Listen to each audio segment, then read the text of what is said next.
എല്ലാ വിദ്യാർത്ഥികൾക്കും പുതിയൊരു വീഡിയോയിലേക്ക് സ്വാഗതം. ഈ വർഷത്തെ all India institute of medical സയൻസസിൻ്റെ പാർ രജിസ്ട്രേഷൻ, അതായത് ഈ ഒരു BSc ഹോണേഴ്സ്, അതുപോലെ തന്നെ BSc പോസ്റ്റ് ബേസിക്, അതുപോലെ തന്നെ MSc paramedical courses, BSc paramedical courses എന്നിവയിലേക്കുള്ള പ്രവേശനത്തിനായിട്ട് നടത്തുന്ന എക്സാമിനേഷൻ ആണ്. അതായത് all India institute of medical sciences നടത്തുന്ന എക്സാമിനേഷനാണ് പാർ. അപ്പോൾ ഈ ഒരു രജിസ്ട്രേഷനായിട്ട് വിദ്യാർത്ഥികൾക്ക് 2 സ്റ്റെപ്സാണുള്ളത്. ഒന്നാമത്തെ സ്റ്റെപ്പ് എന്ന് പറയുന്നത് നിങ്ങൾക്ക് ബേസിക് രജിസ്ട്രേഷനും, അതിനുശേഷം ആ ഒരു ബേസിക് രജിസ്ട്രേഷൻ ആക്സെപ്റ്റ് ചെയ്ത് കഴിഞ്ഞാൽ നിങ്ങൾക്ക്, അതായത് എയിംസ് ആക്സെപ്റ്റ് ചെയ്ത് കഴിഞ്ഞാൽ പിന്നീട് നിങ്ങൾക്ക് അതിൻ്റെ രണ്ടാമത്തെ സ്റ്റെപ്പായിട്ടുള്ള ഫൈനൽ രജിസ്ട്രേഷൻ ചെയ്യാൻ സാധിക്കും. അപ്പോൾ final registration, basic registration already ആരംഭിച്ചു കഴിഞ്ഞു. അപ്പോൾ നിങ്ങൾക്ക് ഏപ്രിൽ 4-ാം തീയതി വരെയാണ് ആ ഒരു രജിസ്ട്രേഷൻ ചെയ്യാൻ സാധിക്കുക. അതിനുശേഷം നിങ്ങൾക്ക് ഈ ഒരു ബേസിക് രജിസ്ട്രേഷൻ ആക്സെപ്റ്റ് ചെയ്തിട്ടുണ്ട് എങ്കിൽ നിങ്ങൾക്ക് 12-ാം തീയതി മുതൽ, അതായത് ഈ ഒരു ഏപ്രിൽ 12-ാം തീയതി വരെ വിദ്യാർത്ഥികൾക്ക് അതിൻ്റെ 2ാം ഘട്ടമായിട്ടുള്ള ഫൈനൽ രജിസ്ട്രേഷൻ ചെയ്യാനായിട്ട് സാധിക്കുന്നതാണ്. അപ്പോൾ ഫൈനൽ രജിസ്ട്രേഷന് ശേഷം നിങ്ങൾക്ക് നിങ്ങളുടെ ആ ഒരു ഫീ പേയ്മെൻറ്റ്, അതുപോലെ തന്നെ എക്സാം സിറ്റി സെലക്ട് ചെയ്യൽ എന്നിവ നിങ്ങൾക്ക് ഈ ഒരു ഘട്ടത്തിനിടയിൽ, അതായത് ഏപ്രിൽ 12-ാം തീയതിക്കുള്ളിൽ ചെയ്യാൻ സാധിക്കും. അപ്പോൾ വിദ്യാർത്ഥികൾക്ക് ഈ ഒരു അപേക്ഷ നൽകുന്നതിനായിട്ട് വേണ്ടത് പ്രധാനമായിട്ടും വാലിഡ് ആയിട്ടുള്ള ഇമെയിൽ ID, അതുപോലെ തന്നെ മൊബൈൽ നമ്പർ എന്നിവയാണ്. അത് നിങ്ങൾക്ക് പിന്നീട് നിങ്ങളെ കമ്മ്യൂണിക്കേറ്റ് ചെയ്യുന്നതിന് വേണ്ടിയിട്ടാണ് ഈ ഒരു 2 കാര്യങ്ങളും.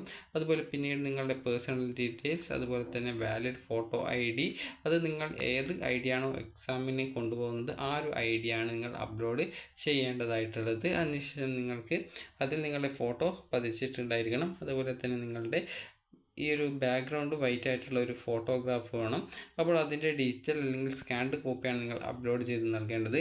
ആ ഒരു ഫോട്ടോ എടുക്കുന്ന സമയത്ത് വേണ്ട നിർദ്ദേശങ്ങൾ, അതായത് ഫോട്ടോ എടുക്കുമ്പോൾ ശ്രദ്ധിക്കേണ്ട കാര്യങ്ങളെക്കുറിച്ചുള്ള നിർദ്ദേശങ്ങൾ ഇതിൽ നൽകിയിട്ടുണ്ട്. അവിടെ ക്ലിക്ക് ഹിയർ ഫോർ ഇൻസ്ട്രക്ഷൻ എന്ന് പറഞ്ഞുകൊണ്ട് നൽകിയിട്ടുണ്ട്. അതുപോലെ തന്നെ നിങ്ങളുടെ സിഗ്നേച്ചറിൻ്റെ ഇമേജ് വൈറ്റ് പേപ്പറിൽ സിഗ്നേച്ചർ ഇട്ട ശേഷം അതിൻ്റെ ആ ഒരു ഫോട്ടോ സ്കാൻ ചെയ്തുകൊണ്ട് എടുക്കേണ്ടതായിട്ടുണ്ട്. അതുപോലെ തന്നെ നിങ്ങളുടെ ലെഫ്റ്റ് തമ്പിൻ്റെ ഇംപ്രഷൻ, അതായത് ആ ഒരു ലെഫ്റ്റ് തമ്പ് ഇംപ്രഷൻ്റെ ഒരു ഫോട്ടോ എന്നിവ നിങ്ങൾ അപ്ലോഡ് ചെയ്ത് നൽകേണ്ടതായിട്ടുണ്ട്. അതുകൊണ്ട് തന്നെ നിങ്ങൾ അക്ഷയ വഴിയോ മറ്റോ അതായത് അപ്ലൈ ചെയ്യുന്നതായിരിക്കും നല്ലത്.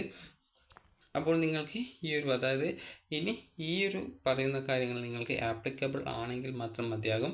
അതായത് മാർക്ക് ഷീറ്റ് അല്ലെങ്കിൽ അഡ്മിറ്റ് കാർഡ് അതായത് ഈ ഒരു 12-ാം ക്ലാസ്സിലെയും 10-ാം ക്ലാസ്സിൻ്റെയും ആ ഒരു മാർക്ക് ഷീറ്റ്, അഡ്മിറ്റ് കാർഡ് എന്നിവയാണ്. ഇപ്പോൾ +2 പരീക്ഷ എഴുതുന്ന വിദ്യാർത്ഥികളാണെങ്കിൽ 10-ാം ക്ലാസ്സിൻ്റെ ആ ഒരു മാർക്ക് ലിസ്റ്റ് അപ്ലോഡ് ചെയ്ത് നൽകിയാൽ മതി. അതുപോലെ നിങ്ങളുടെ കാറ്റഗറി അതാണോ അതിനായിട്ടുള്ള കാറ്റഗറി സർട്ടിഫിക്കറ്റ്, അതുപോലെ PWBD, അതായത് person with disability, bench mark disabilities ഉള്ളവരാണെങ്കിൽ അതുമായി ബന്ധപ്പെട്ടുള്ള സർട്ടിഫിക്കറ്റ് എന്നിവയാണ് ഇതിന് അപേക്ഷ നൽകുന്നതിനായിട്ട് വേണ്ടത്. അതിനുശേഷം പ്രൊസീഡ് എന്ന് പറഞ്ഞുകൊണ്ട് നൽകിക്കഴിഞ്ഞാൽ നിങ്ങൾക്ക് ഇവിടെ കാണാൻ സാധിക്കും. ഒന്നാമത്തേത് BSc ഹോണേഴ്സ് നഴ്സിംഗ് ആണ്, അതുപോലെ BSc പാരാമെഡിക്കൽ കോഴ്സസ് ആണ്, പിന്നീട് BSc പോസ്റ്റ് ബേസിക് നഴ്സിംഗ് ആണ് ഉള്ളത്.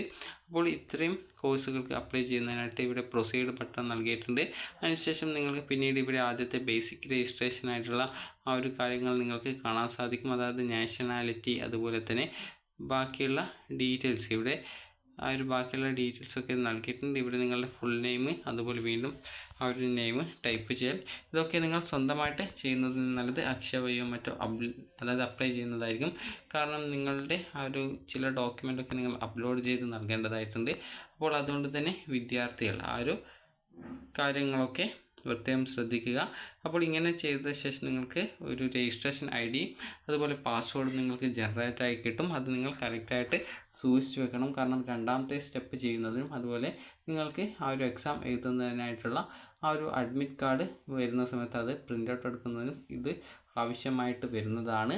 അപ്പോൾ വിദ്യാർത്ഥികൾക്ക് ഇന്ന് മുതൽ ഈ ഒരു ഏപ്രിൽ 4-ാം തീയതി വരെ എയിംസിൻ്റെ ആ ഒരു BSc ഹോണേഴ്സ്, അതുപോലെ തന്നെ BSc പോസ്റ്റ് ബേസിക്, അതുപോലെ തന്നെ മറ്റ് BSc പാരാമെഡിക്കൽ കോഴ്സസിലേക്കുള്ള പ്രവേശനത്തിനായിട്ടുള്ള അപേക്ഷ സമർപ്പിക്കാവുന്നതാണ്. ഇത് all India institute of medical sciences അവരുടെ ഇൻസ്റ്റിറ്റ്യൂട്ടുകളിലേക്കുള്ള പ്രവേശനത്തിന് വേണ്ടിയിട്ട് നടത്തുന്ന ഒരു എൻട്രൻസ് എക്സാമാണ്. ഈ ഒരു എൻട്രൻസ് എക്സാമിൻ്റെ ആ ഒരു ടൈമിൽ നിങ്ങൾക്ക് പോയിട്ട് എക്സാം എഴുതി നിങ്ങൾക്ക് വേണമെങ്കിൽ ഏതെങ്കിലും all India institute of medical സയൻസസിൻ്റെ ഇൻസ്റ്റിറ്റ്യൂട്ടുകളിൽ പഠിക്കുന്നതിനുള്ള അവസരം നേടാവുന്നതാണ്. അപ്പോൾ ഈ ഒരു വീഡിയോ നിങ്ങൾക്ക് ഉപകാരപ്രദമായിട്ടുണ്ടെങ്കിൽ ലൈക്ക് ചെയ്യുക. അതുപോലെ പ്രോസ്പെക്ടസ് ഇതുവരെ വന്നിട്ടില്ല, അപ്പോൾ വരുന്ന സമയത്ത് നിങ്ങൾക്ക് അതിൻ്റെ ലിങ്ക് ഈ ഒരു വീഡിയോയുടെ താഴെ കമൻറ്റ് ബോക്സിൽ നൽകുന്നതായിരിക്കും. അപ്പോൾ ഈ ഒരു വീഡിയോ ഉപകാരപ്രദമായിട്ടുണ്ടെങ്കിൽ ലൈക്ക് ചെയ്യുക, ഷെയർ ചെയ്യുക. Thank you for watching.